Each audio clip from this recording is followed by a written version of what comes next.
Hi, I'm Kaylee. If there's one thing my mom taught me before she passed away, it was to always have backup plans. I wish I'd applied that wisdom to my brother Ethan sooner. Kaylee, have you seen my car keys? Ethan called from the kitchen as I finished my morning coffee. Check the hook by the door where they belong, I replied, not looking up from my laptop.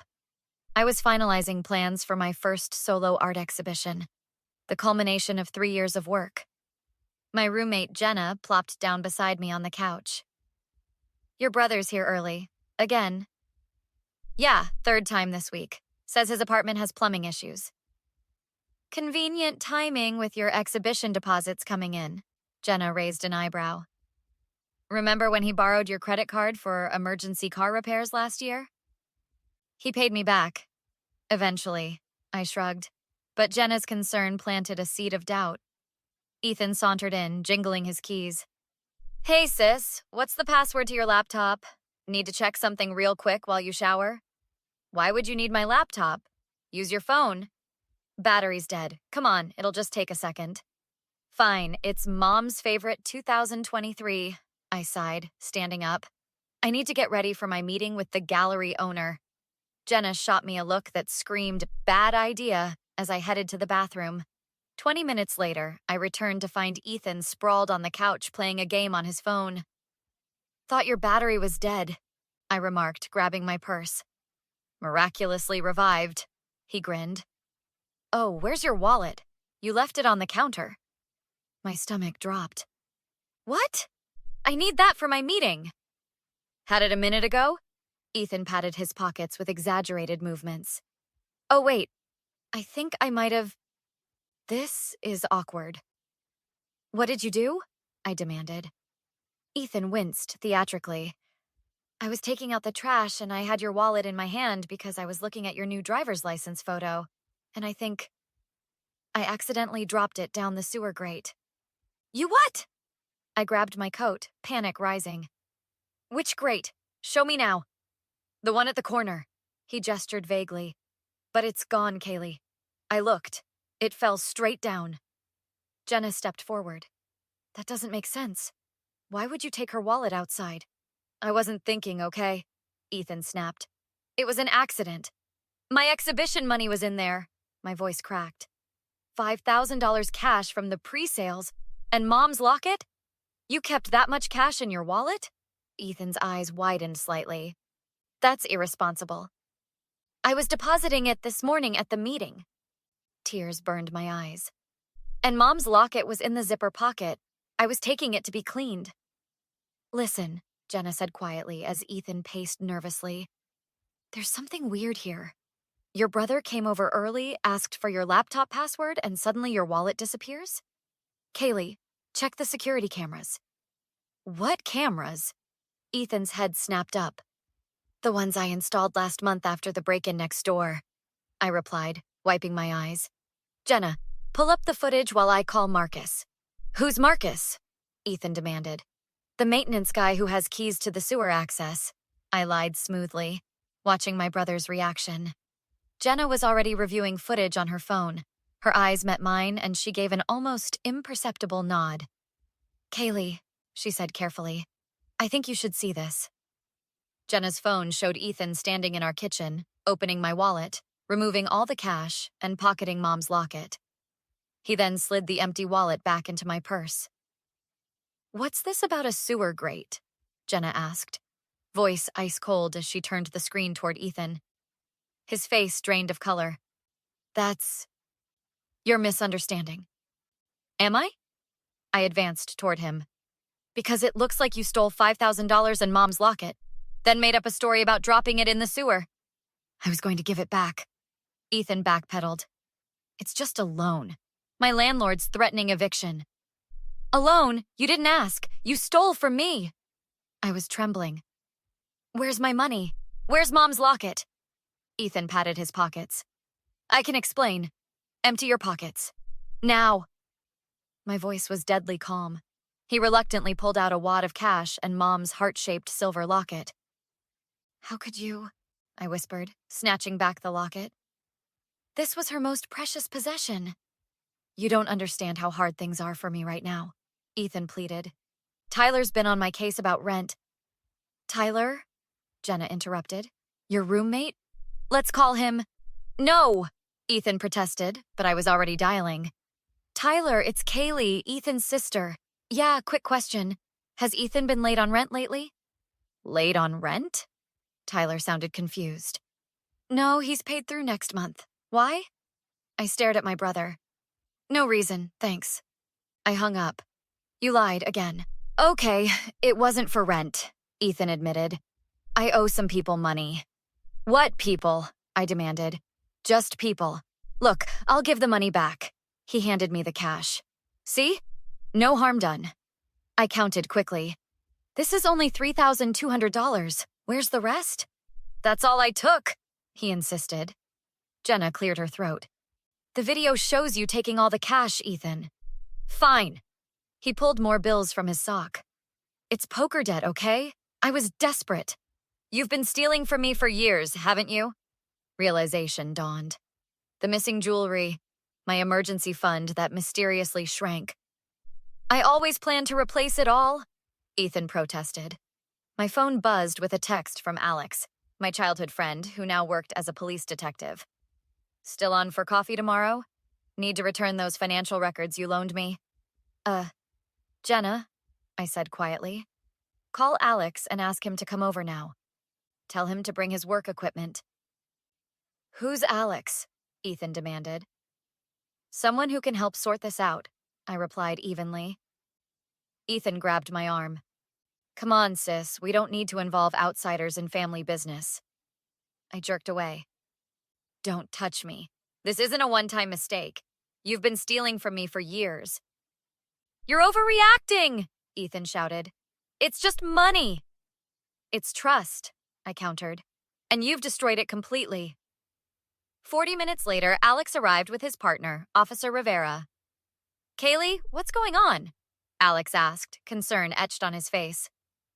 My brother stole $5,000 and our mother's locket, I stated flatly, playing the security footage. He lied about dropping my wallet in a sewer. That's a family matter, Ethan protested.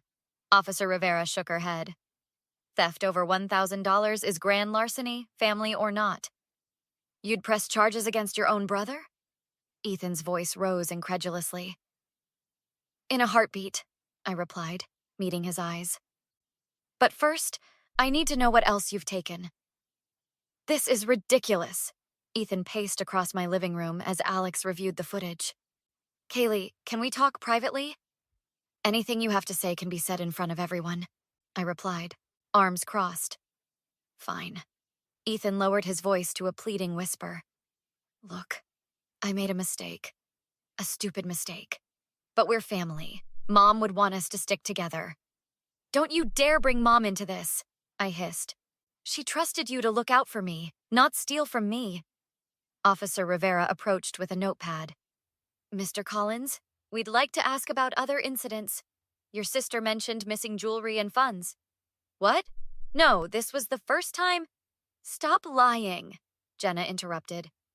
Last Christmas, Kaylee's silver earrings disappeared after you visited. And her bracelet in March. You can't prove that was me. Ethan's eyes darted between us. Alex cleared his throat. Actually, we may be able to. Kaylee, do you keep financial records?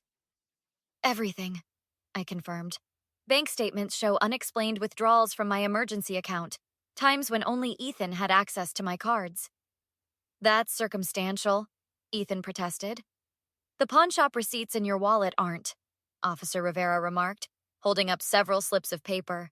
3 of these items match descriptions of your sister's missing jewelry. Ethan paled. You searched my wallet? That's illegal? It fell out when you handed over the cash, Alex replied calmly. In plain view. Ethan, I said quietly. How long has this been going on? His shoulders slumped. Since Mom died. The inheritance wasn't split evenly. You got more. Because I was her caretaker for 3 years, I exploded. I put my career on hold while you visited twice a month. I had expenses, too. So you decided to steal from me? Your own sister? I borrowed, he insisted. I was going to pay everything back. With what money? Jenna scoffed. You can't even hold a job for more than 3 months. My phone pinged with a notification. The gallery owner's waiting. I need to go. You're leaving? Now? Ethan looked panicked. What about this? He gestured at the officers. They'll explain your options. I gathered my things, carefully placing Mom's locket around my neck. I have to secure my future, the one you tried to sabotage. Kaylee, please. Ethan grabbed my arm again. Don't do this. I'm your brother. I'm sorry. I pulled away. Sorry you stole or sorry you got caught? Both. Either. I'll make it right, I swear. You've had years to make it right, I replied coldly. Instead, you kept taking more. What do you want from me? His voice cracked. Consequences, Ethan. For once in your life. So you're just turning me in? Your own brother? His voice hardened. After everything I've done for you? What exactly have you done for me besides stealing and lying? I protected you. Remember those kids in high school who were harassing you? Who do you think scared them off? That was you? I faltered momentarily. Of course it was me. I've always looked out for you. Selective protection doesn't balance out years of theft, I replied, finding my resolve. Officer Rivera, I want to press charges. Ethan's face contorted with rage. You'll regret this. Family is supposed to forgive. Forgiveness is earned. I cut him off. And you haven't even started. You think you're so perfect? He stepped toward me threateningly. I'll tell everyone what you did after Mom died. How you... Alex stepped between us. That's enough. Mr. Collins, please step back. Or what? Ethan shoved Alex hard. This is between me and my sister. The next moments happened in slow motion. Ethan lunging toward me, Alex restraining him, and Officer Rivera calling for backup. Assault on an officer, Rivera stated calmly, handcuffing my struggling brother. That compounds your problems significantly. Kaylee! Ethan shouted as they let him out. Don't do this! I'm all the family you have left! I watched silently as the door closed behind them. Are you okay? Jenna asked softly. No, I admitted. But I will be. 2 months later, I sat across from Ethan in the visitation room. His eyes were hollower, his usual charm replaced by simmering resentment. Thanks for coming, he muttered. Didn't think you would. I almost didn't, I replied honestly. Jenna thought I was crazy for agreeing. How's the exhibition going? His attempt at casual conversation fell flat. Sold out on opening night, I stated. No thanks to you. Ethan leaned forward. Look, I've had time to think. I made mistakes, serious ones, but we can move past this. Can we? I raised an eyebrow.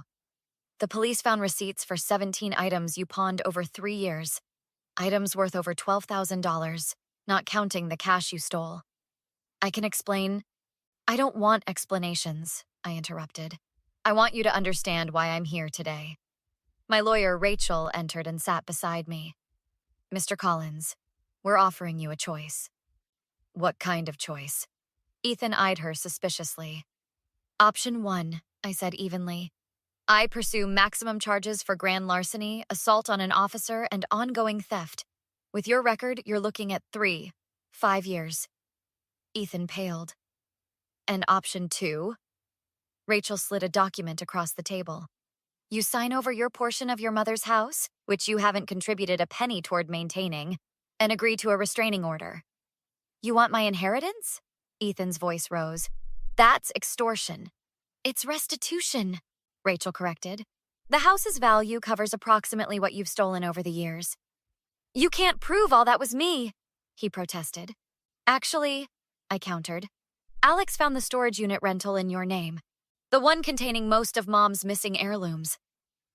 Ethan's face fell. Kaylee, please. I'm your brother. You stopped being my brother when you decided I was your personal ATM. I made mistakes. People deserve second chances. This is your second chance, I replied coldly. Prison or payment, your choice. Ethan stared at the document, jaw clenched. And the restraining order? 5 years, no contact. You'd cut me out completely? After everything we've been through? I leaned forward. Let me be perfectly clear. You betrayed me repeatedly. You stole our mother's keepsakes. You lied to my face for years. Family doesn't do that. But, no buts. Sign the papers and start your life over without me in it, or face the full consequences of your actions. You're just like Mom, he muttered bitterly, signing the documents. Always thinking you're better than everyone else. I stood, gathering my things. No, Ethan. I'm just someone who finally stopped enabling you. As Rachel collected the signed papers, I placed a small box on the table. What's this? Ethan asked cautiously. Photos of Mom. I thought you might want them. A flicker of something, regret perhaps, crossed his face. Kaylee, I really am sorry. If there was a way to take it all back, there isn't. I cut him off. Actions have consequences. It's time you learned that. Later that evening, I sat with Jenna, Alex, and Rachel on my balcony, watching the sunset over the city. To new beginnings, Alex raised his glass. And boundaries, Jenna added. Do you think you made the right decision? Rachel asked quietly. I touched Mom's locket around my neck. The right decision would have been setting boundaries years ago, but this is the next best thing. Your mom would be proud, Alex said softly. She always said you had her backbone. And her talent, Jenna added. Did I tell you that gallery owner called me? He wants to feature your work in their summer showcase? I smiled. That's actually why I wanted to meet with all of you tonight. Oh? Rachel leaned forward. There's more good news? I'm using part of the money from the house sale to start a foundation, I explained, for artists who've had to put their careers on hold to care for family members. The Collins Harrington Foundation, Jenna grinned. Has a nice ring to it. Just the Collins Foundation, I corrected. Mom's name, not Ethan's. Will you ever forgive him? Alex ventured. Forgiveness isn't the point, I replied. Protection is. I protected myself from someone who repeatedly showed me who they truly were. I looked out at the city lights, feeling lighter than I had in years. Sometimes the family you're born with isn't the family you need. Speaking of family, Jenna smiled. We've got your back. Always. I know, I smiled back. And that's worth more than anything Ethan ever took from me. As night fell, I wondered how many others stayed trapped in toxic relationships out of obligation. Have you ever had to cut someone out of your life for your own protection? What was your breaking point? Share your story in the comments below and don't forget to like and subscribe for more real-life stories of triumph and resilience.